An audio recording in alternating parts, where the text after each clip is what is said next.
Gypsy Tales. Story number 13. The Two Thieves. Long, long ago in Romania, there lived two thieves. One came from the country and the other from the city. One day, while one was on his way to the country and the other on his way to the city, they met on a deserted road.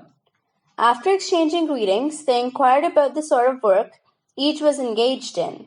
Now, if you think that either of the men was surprised to learn of the other's profession, you could not be more mistaken. Thievery, though by no means an honored or honorable profession, nonetheless was practiced very extensively. Thus the only concern of either was to determine how excellent a thief the other one really was. Thus, one said to the other, "If you really are as good a thief as you claim to be, let me see you steal the eggs from under that crow sitting up there in its nest." The thief agreed to the challenge. Swiftly and expertly he climbed up the tree. So deftly did he place his hand under the bird that the crow did not feel a thing.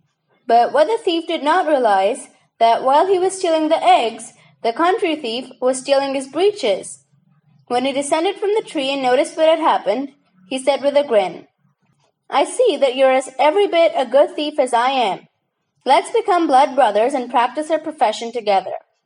Since both were desperately in the need of money, they decided to rob the king's treasury.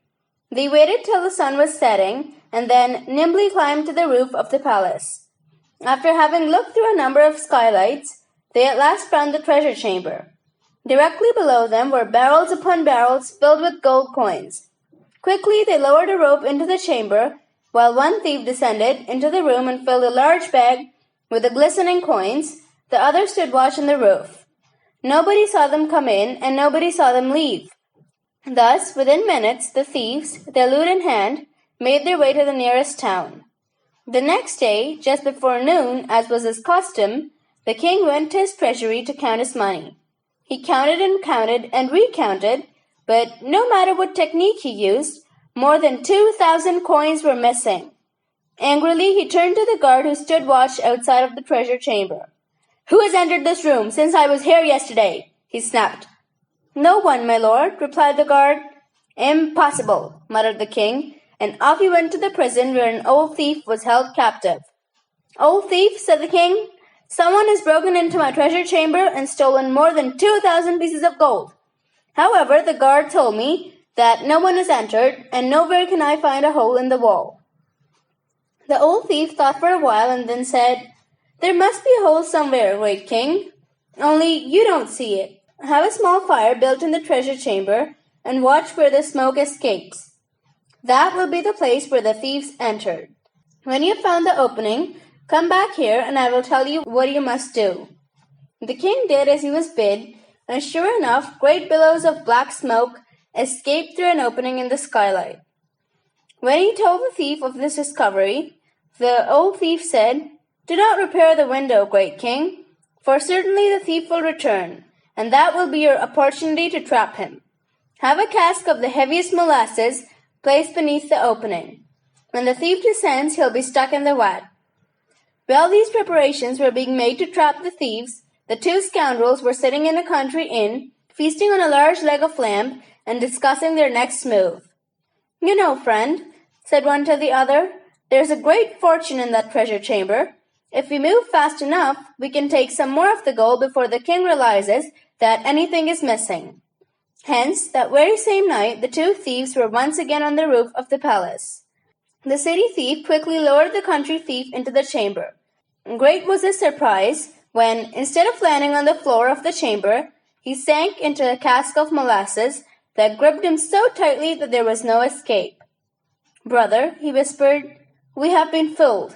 I can move neither forwards nor backwards, nor can you pull me up. Make your escape, but before you leave, be so kind as to give me some poison, so that I'll not be alive when I fall into the king's hands." "Never fear, brother," replied the other. "You're not finished yet. I'll give you the secret potion that'll make you appear quite dead, but I shall be back for you tomorrow." Saying that, he lowered himself into the chamber and fed his friend a few drops of the potion. Instantly the other's body stiffened and he stopped breathing. Anyone who didn't know the secret would have to assume that he was dead. When the king arose the next morning, He hurried to the treasure chamber. "Ha!" he shouted with glee when he saw a figure caught in the cask of molasses. "I've caught you, you scoundrel! Now you shall pay for your miserable crime." Great indeed was the king's disappointment when he realized that the thief was dead. Once again he trudged back to jail in order to consult with the old thief. "O king," said he, "you're dealing with a most cunning pair of thieves." "Thieves?" questioned the king. "You mean there's more than one?" "Indeed, indeed," came the reply. "These men are masters of their art." "But how do you know that there is another one?" asked the king, greatly puzzled. "Because the thief could not have killed himself, nor could he have died simply by being stuck in the tub of molasses. But all is not lost. Surely the one who has killed him will come back to steal his body.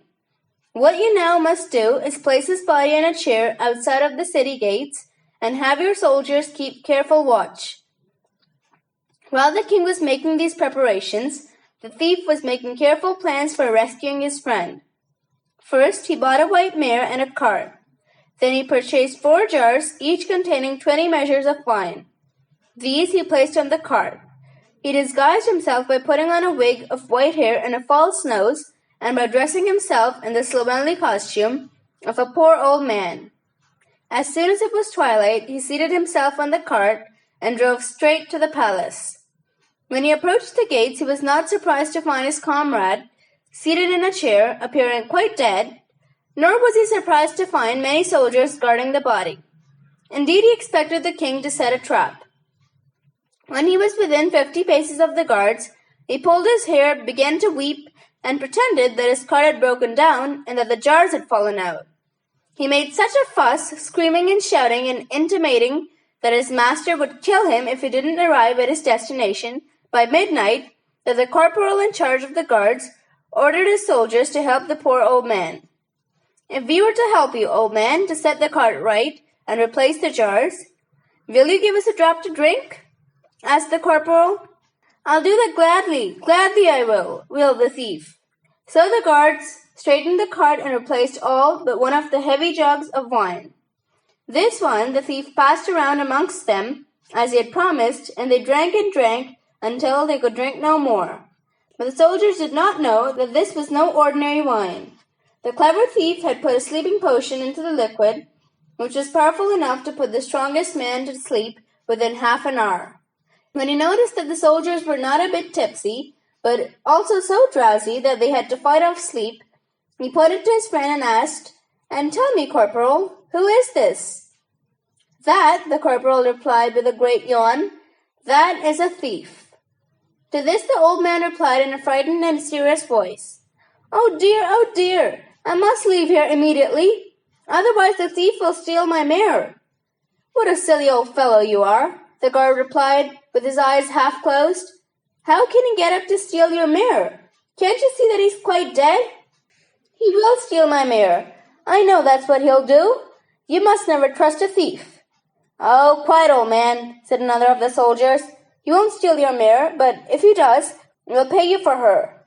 "He'll steal her. He's a thief," said the old man, frowning and shaking his head. "Now, who has ever heard of a dead man stealing anything?" said the corporal. "I'll tell you what we'll do, old man. We'll make a bet. We'll pay you 300 groats for the mare if he steals her, and if he doesn't, you must give us those 3 remaining jugs of wine." "All right," said the old man. He sat down on the ground, resting his back against one of the wheels of his cart. By this time, the sleeping potion was having its maximum effect. One after the other, the soldiers fell to the ground in a heavy sleep. Immediately, the thief got up and walked over to his friend. He took out a tiny flask and poured its contents into his mouth. Within minutes, he stirred and opened his eyes. "Listen, brother," said the city thief, "the game isn't over yet. We haven't much time because the drug I gave to these men will wear off in a few minutes. Take the mare and ride her into town. Wait for me there. I'll join you in the morning." As soon as he saw his friend ride away, the city thief sat down on the ground where he had been before and pretended to be asleep. Within a few minutes, the soldiers woke up one by one and looked about. To their great astonishment and horror, they saw that both the mare and the thief had disappeared.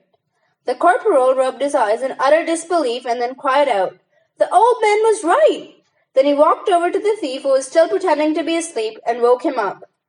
I don't know how it's possible, but things have happened exactly as you said they would. Both the thief and the mirror have disappeared. But what is really terrible is that the king will have our hides for this. If you promise, old man, never to tell anyone what has happened here, we'll give you 500 groats instead of the 300 we promised you. The thief agreed, and the guards gratefully thanked him for being so understanding. Having accomplished what he had set out to do, and also richer, by some 500 groats, the thief wandered into town. The next morning the king rushed to the gate to find out what had happened. Puzzled and irritated by the corporal's ridiculous explanation, the monarch set off for the 4th time to the cell of the old thief. "Didn't I tell you that these are most extraordinary thieves?" said the old man. "But don't worry, we'll catch them yet. Go into town to the butcher and purchase nearly all of his meat. Then order him to charge 2 gold ducats for every pound of meat that is still for sale. Only a man who suddenly has come into a lot of money would not mind paying such an outrageous price. And you may be sure that our clever thieves will make just such a purchase within 3 days." The king thought this a clever plan. He went into the town and purchased all of the meat except for a few legs of lamb. The very next day the thief went to the butcher. When he heard the extraordinary price that was being asked for the leg of lamb, he knew that once again a trap had been set for him. "As much as I should like to do business with you," he said, "I just cannot afford it." He stomped out of the shop only to return a few minutes later. "My cart is broken down," he said. "I wonder if you would be kind enough to lend me an axe so that I can repair it." When the butcher turned his back to fetch the axe, the thief quickly cut down the biggest leg of lamb and stuck it under his coat. Then he took the axe, pretended to repair his vehicle, returned the instrument, and profusely thanked the butcher for his help. That same evening the king went to the butcher. "Well, butcher," shouted the king, "did you have a customer?" "Your Majesty," cried the poor man, terribly afraid of the king's wrath, "I don't know how it happened or who did it, but one of the legs of lamb was stolen." The king was amused and annoyed at the same time. He had begun to enjoy playing the game of trapping the thieves. Thus, instead of condemning the butcher for his stupidity, he only nodded his head and whispered, "I'm not surprised. Not surprised at all." When he returned to the prison to inform the old thief of how they had been outsmarted again, the thief suggested a most unusual plan. "Make a proclamation, great king," he said, "and offer the thief all the money you possess as well as sovereignty over your kingdom, if only he'll come forward and say who he is." The king posted this proclamation outside of the palace gates. When the thief finished reading it, he decided to present himself immediately to the king. "Your Majesty," he exclaimed, "I am the thief you wish to meet. I've come here to collect my reward." "Indeed," replied the king, "but how can I be sure that it really is you?" "I shall prove it to you," answered the thief. He pointed to a peasant who was slowly leading an ox up the road. "I shall steal the animal from the peasant." The thief left the king and ambled over to the peasant, who, of course, was none other than his companion, the second thief. From a distance, the king watched in amazement as he saw the peasant first gesticulate wildly with his hands and then run off in a great panic. Soon the thief was before the king with the animal at hand. "How did you manage that?" asked the king with a twinkle in his eye. "I have my ways, your Majesty," replied the thief.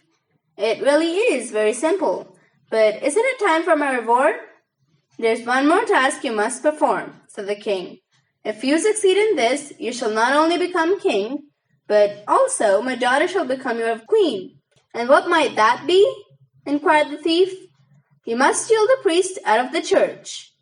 The king's face lit up in a huge grin, for he thought that this task was too difficult for even as clever a thief as this one. But if the thief thought this a difficult chore, he certainly gave no signs of being worried. He immediately took leave of the king and headed for town. There he bought several hundred crabs and several hundred candles.